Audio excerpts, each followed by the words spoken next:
I covered the Bosnian War between 1992 and 1995 and first met General Ratko Mladic in Belgrade in 1992. I walked into a very smoky room. All rooms in Belgrade were smoky at that time. And there was Mladic in full Serbian uniform. He was smoking a cigarette. He was in expansive mood. He was telling me about all the terrible things inflicted on the Serbs throughout history, particularly by the Croats.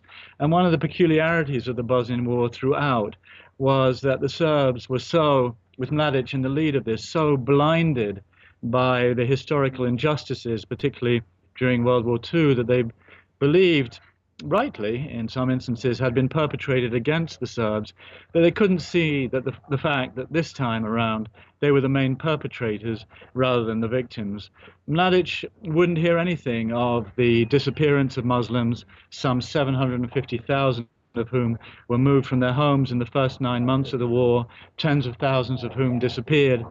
He wouldn't admit any of that. He was completely blind to it. He would accept no responsibility. And he insisted that Serbs were just fighting to stay on land that had been Serbian throughout history.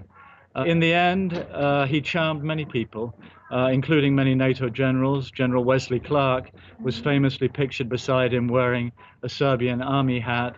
And he responded to the efforts of NATO and the UN, the confused efforts of NATO and the UN during 3 years, by being forceful. Nevertheless, Mladic remained for many years a heroic figure within Serbia. And I think it took these 15 plus years for Serbian society to become sufficiently stable for the arrest of Mladic to be possible without an explosion of that very divided society.